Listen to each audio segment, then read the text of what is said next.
Hi guys. इस video में हम लोग सेट को पढ़ने जा रहे हैं। ठीक है। और ये सेट का लेक्चर नंबर 1 है। तो अब हम स्टार्ट करते हैं कि सेट का डेफिनेशन क्या है।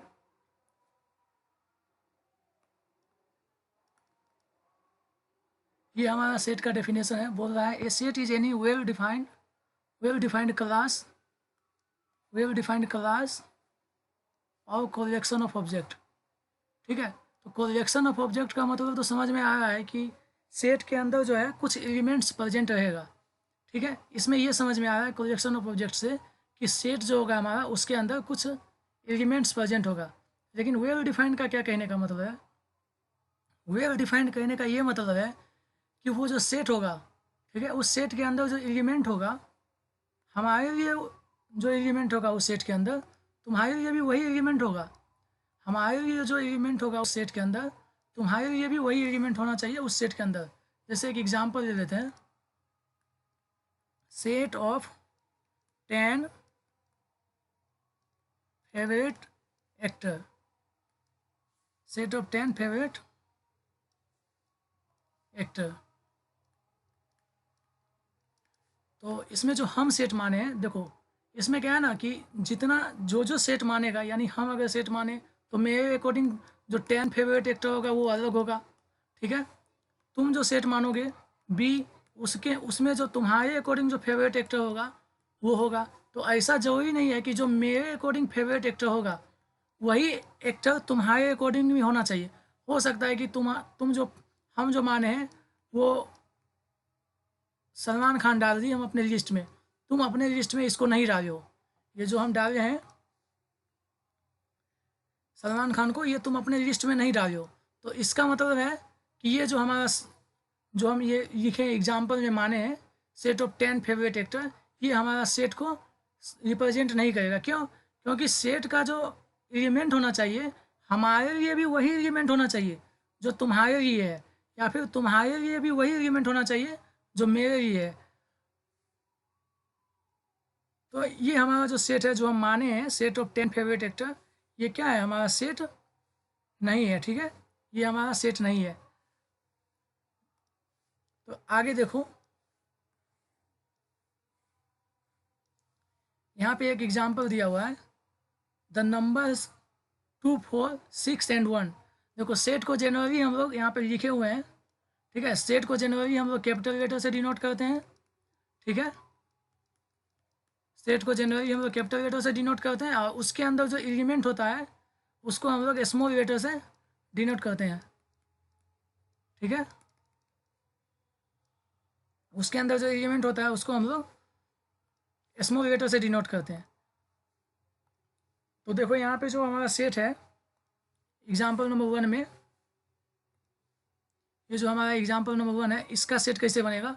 तो अभी हम बताएं कि सेट को हम कैपिटल लेटर से डिनोट करते हैं, तो कैपिटल लेटर से इसको डिनोट किए और इसके अंदर का एलिमेंट जो है उसको स्मॉल लेटर से डिनोट करते हैं। लेकिन यहाँ एलिमेंट जो दिया हुआ है वो है 2, 4, 6 एंड 1। तो यहाँ पे स्मॉल लेटर से डिनोट नहीं करेंगे।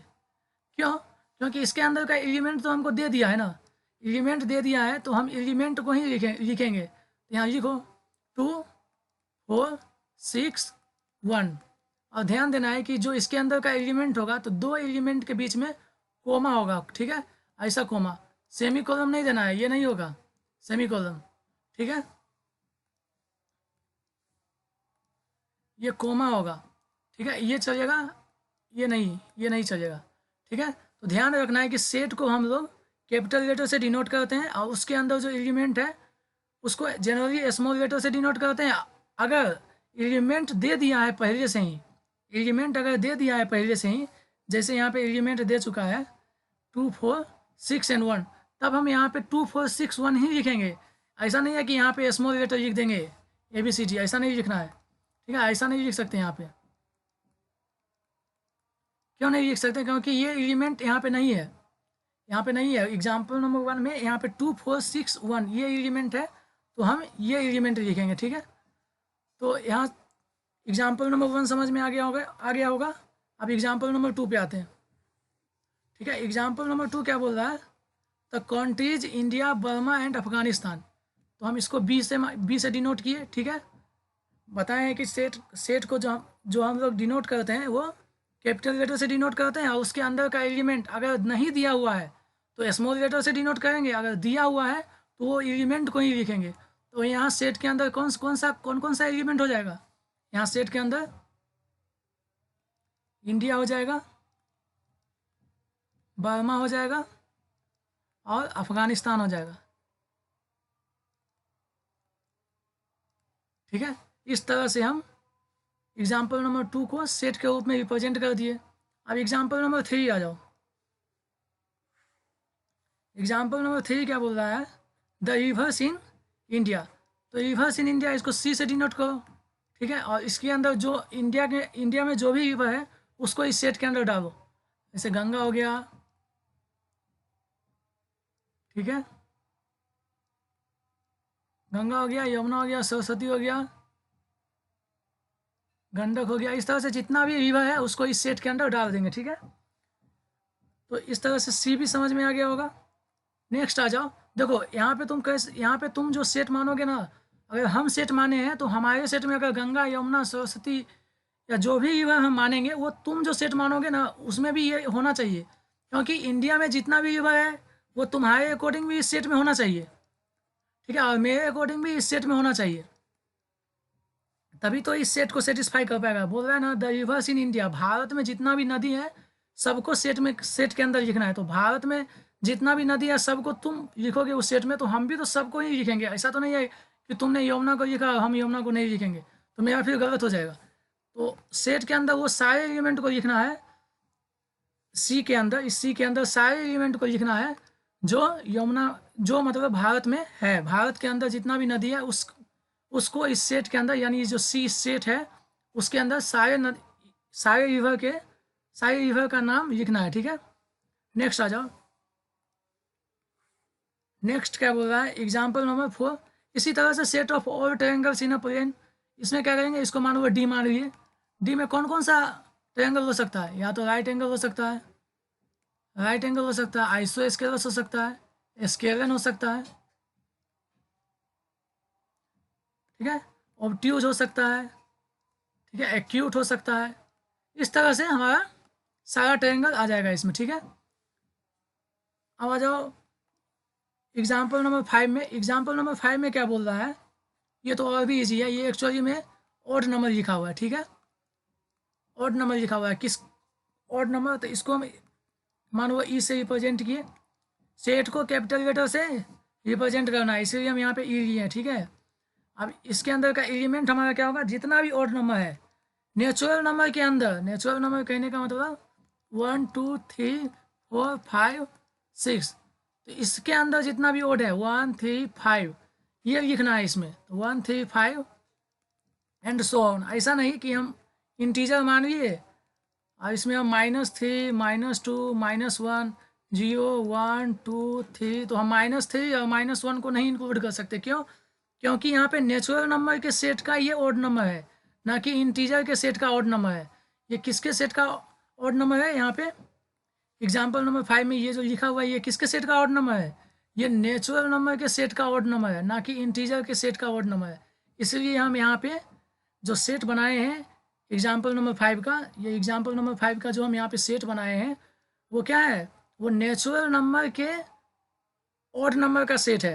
यहाँ जो नेचुरल नंबर है इसके ऑड नंबर का सेट है।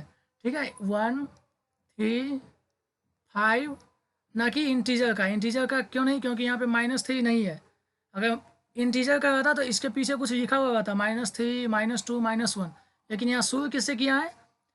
नेचुरल नंबर के ऑड नंबर से, इसलिए हम यहाँ पे जो सेट बनाए हैं वो नेचुरल नंबर के ऑड नंबर का सेट बनाया है। ठीक है, तो एग्जाम्पल नंबर 5 तक समझ में आ गया होगा। नेक्स्ट आ जाओ। नेक्स्ट यहाँ पे यही लिखा हुआ है कि we shall denote the sets by using capital letters, ठीक है, एंड देयर एलिमेंट्स, यानी सेट के अंदर जैसे यहाँ पे ई सेट है, ई सेट है उसके अंदर का ये एलिमेंट हो गया 1 3 5।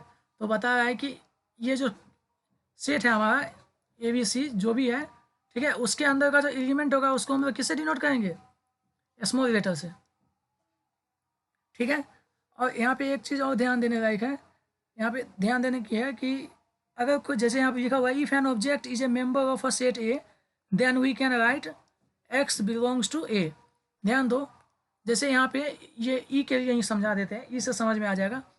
बोल रहा है कि अगर कोई कोई ऑब्जेक्ट, ऑब्जेक्ट का मतलब है एलिमेंट, जैसे यहाँ पे 1 3 5 है ना, ये 1 3 5 यहाँ पे ये ऑब्जेक्ट हो गया। ठीक है, अगर बोल रहा है कि if an object is a member of a set ए, तो यहाँ पे 1 3 5 ये ऑब्जेक्ट हो गया, और ये किसका मेंबर है, सेट ई का। तो हम इसको कैसे लिख सकते हैं 1 3 5 को, 1 3 5 को हम ऐसे लिख सकते हैं 1 बिलोंग्स टू ई, इसी तरह से 3 बिलोंग्स टू ई, इसी तरह से 5 बिलोंग्स टू ई। ठीक है, और यहाँ पे एक चीज़ और ध्यान दो, इसमें 2 प्रेजेंट है, ये जो हमारा ई सेट है, ई सेट में हमारा 2 प्रेजेंट है, नहीं प्रेजेंट है। तो हम एक यहाँ पे ये भी लिख सकते हैं, अगर कोई एलिमेंट उसमें बिलोंग ना करे तो उसको हम लिख सकते हैं 2 does not belongs to set E. ठीक है, इस साइन का मतलब होता है बिलोंग्स टू, और इस साइन का मतलब होता है नॉट बिलोंग्स टू। ठीक है, इसको क्या बोलते हैं हम लोग, इसको बोलते हैं बिलोंग्स टू, और इसको बोलते हैं नॉट बिलोंग्स टू। ठीक है, ठीक है, तो यहीं पे वही हम यहाँ पे लिखे हैं कि अगर अगर कोई ऑब्जेक्ट सेट ए में बिलोंग करता है तब हम उसको इस तरह से लिख सकते हैं एक्स बिलोंग्स टू ए। ठीक है, उसको हम क्या पढ़ेंगे, which is read as x belongs to A, और x is an element of A.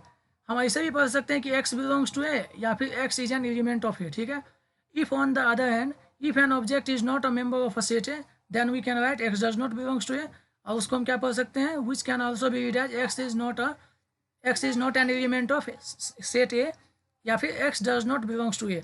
ठीक है, अब यहाँ पे आ जाओ,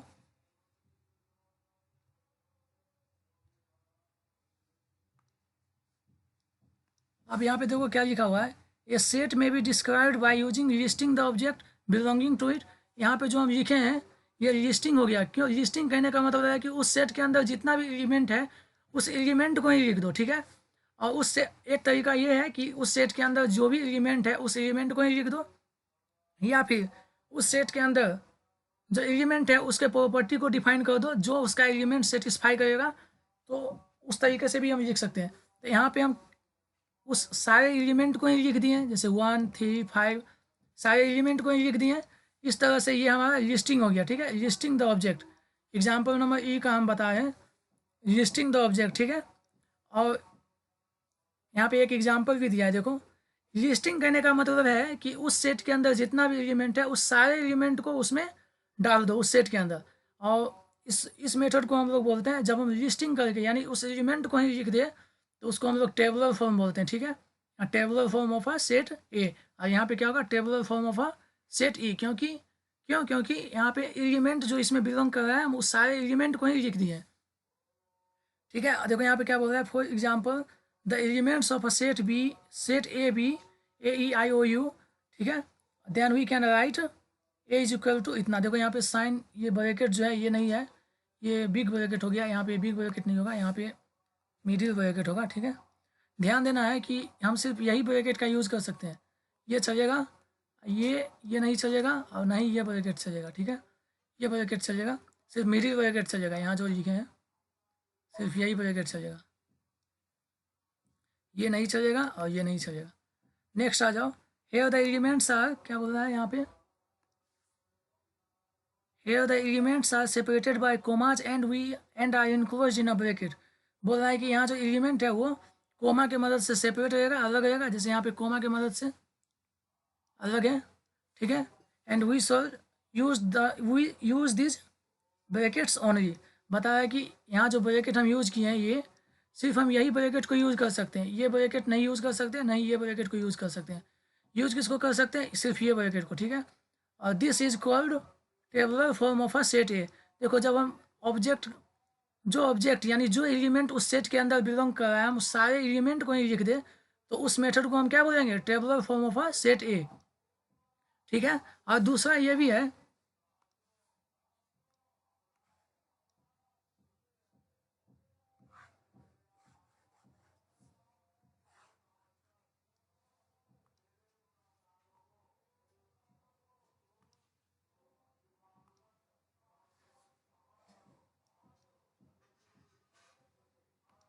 दूसरा ये भी है कि हम उसके प्रॉपर्टी को ही डिफाइन कर दें। जैसे देखो यहाँ जो हम ई सेट लिखे हैं, ई जो लिखे हैं यहाँ पे, इसको हम प्रॉपर्टी के मदद से भी डिफाइन कर सकते हैं। कैसे? देखो इसको हम लिख सकते हैं x such that x is an odd number of the set किसका? Natural number. ठीक है, नेचुरल नंबर में जितना भी ऑड नंबर है उसका ये सेट है। तो नेचुरल नंबर में कौन कौन सा नंबर है? यही 1 3 5। ठीक है, यही है 1 3 5। तो यहाँ पे क्या आएगा? 1 3 5। तो ये प्रॉपर्टी को ही डिफाइन कर दिए, और इस प्रॉपर्टी को डिफाइन करने वाला जितना भी एलिमेंट होगा सारा का सारा इस सेट में बिलोंग करेगा। ठीक है, तो इस मेथड को यहाँ जो लिखे हैं, जब हम एलिमेंट को ही लिख दें तो इसको क्या बोलेंगे? जब हम एलिमेंट को ही लिख दें तो इसको बोलेंगे टेबुलर फॉर्म ऑफ सेट ई। इसको क्या बोलेंगे? इसको बोलेंगे set builder form of set E. ठीक है, तो इस तरह से टेबुलर फॉर्म समझ में आ गया। और नेक्स्ट पेज पे आओ। नेक्स्ट पेज पे हम यहाँ पे सेट बिल्डर फॉर्म भी डिफाइन किए हुए हैं। ठीक है, देखो यहाँ पे सेट बिल्डर फॉर्म, यहाँ पे हम अलग सेट लेके अलग सेट का एग्जांपल दिए हुए हैं। देखो यहाँ पे AEIOU। ठीक है, ये एक्चुअली में इसको प्रॉपर्टी से कैसे डिफाइन करेंगे? इसको प्रॉपर्टी से ऐसे डिफाइन करेंगे कि x such that x is a vowel in English alphabet. अब इंग्लिश अल्फ़ाबेट में जितना भी वोवेल है तो ऑब्वियस है इंग्लिश अल्फ़ाबेट में जितना भी वोवेल है वो यही 5 है, तो इस सेट के अंदर यही 5 आएगा। तो इस तरह से जब हम प्रॉपर्टी के मदद से सेट को डिफाइन करते हैं तो उसको हम क्या बोलते हैं? Set builder form. और एलिमेंट को ही लिख दे तो उसको क्या बोलते हैं? उसको बोलते हैं टेबुलर फॉर्म। ठीक है, जैसे यहाँ पे एलिमेंट को ही लिख दिए हैं, यहाँ पे AEIOU, इसमें एलिमेंट को ही लिख दिए तो इसको बोलेंगे टेबुलर फॉर्म। ठीक है, और यहाँ पे क्या किए हैं? यहाँ पे हम लोग प्रॉपर्टी को डिफाइन किए हैं, तो प्रॉपर्टी को जब डिफाइन करेंगे तो उसको क्या बोलेंगे? Set builder form. यहाँ पे कुछ सेट है नंबर का, देखो नेचुरल नंबर के सेट को हम लोग इस तरह से डिफाइन करते हैं। ठीक है, और इसको नेचुरल नंबर को the natural number are also called counting number. Natural number को हम लोग क्या बोलते हैं? काउंटिंग नंबर भी बोलते हैं। ठीक है, इस तरह से the set I is equal to -3 -2 -1 0 1 2 3 and so on of all integer. ठीक है, इंटीजर को हम लोग एक और नाम से बोलते हैं क्या? Whole number. ठीक है, और इस तरह से तीसरे नंबर पे आ जाओ, the set W is equal to 0 1 2 3 4 5 6 7 and so on of all whole number. और इसको एक इसका डेफिनेशन, होल नंबर का एक और डेफिनेशन है, the natural number together with zero. देखो यहाँ पे जो नेचुरल नंबर है इसमें अगर हम यहाँ पे जीरो लगा दें, यहाँ पे 1 से पहले जीरो लगा दें तो यही सेट तो आ जाएगा। तो नेचुरल नंबर उसमें अगर हम जीरो को इंक्लूड कर दें तो वो किसका डेफिनेशन हो जाएगा? होल नंबर का। देखो यहाँ पे ये होल नंबर समझना है, होल नंबर इंपॉर्टेंट है। The set Q is equal to x such that x is equal to P upon Q where P and Q are integers and the P and Q are integers and Q not equal to 0। यहाँ पे number लिखने का कोई मतलब नहीं है, ये हटाओ। ठीक है, and Q not equal to 0 of all rational number. ये एक्चुअली में बताया क्या है? ये P अपॉन Q, जैसे P अपॉन Q। ठीक है, तो P Q हमारा इंटीजर होना चाहिए और Q जो है वो 0 के इक्वल नहीं होना चाहिए। क्यों नहीं होना चाहिए 0 के इक्वल? ये यहाँ पे नोट करके एक पॉइंट लिख लो, एनी नंबर। ठीक है, एनी नंबर उसके अपॉन में अगर 0 है तो वो क्या हो जाता है? वो नॉट डिफाइन हो जाता है। ठीक है, ये नॉट डिफाइन हो जाता है। इसीलिए यहाँ पे बोल रहा है कि अगर Q 0 हो जाए तो वो क्या होगा? नॉट डिफाइन हो जाएगा। इसीलिए यहाँ पे Q को 0 के इक्वल नहीं लिया है। ठीक है, इस तरह से ये कुछ सेट, ये नंबर का कुछ नंबर का सेट था। ठीक है, इस तरह से हम रियल नंबर में भी जा सकते हैं। ठीक है, रेशनल नंबर में भी, रेशनल नंबर तो गए हैं, रियल नंबर में जा सकते हैं, कॉम्प्लेक्स नंबर में जा सकते हैं। लेकिन यहाँ पे सिर्फ समझाने के लिए हम चार को ही बताए हैं। उम्मीद करते हैं ये वीडियो आपको समझ में आया होगा। ठीक है, थैंक यू।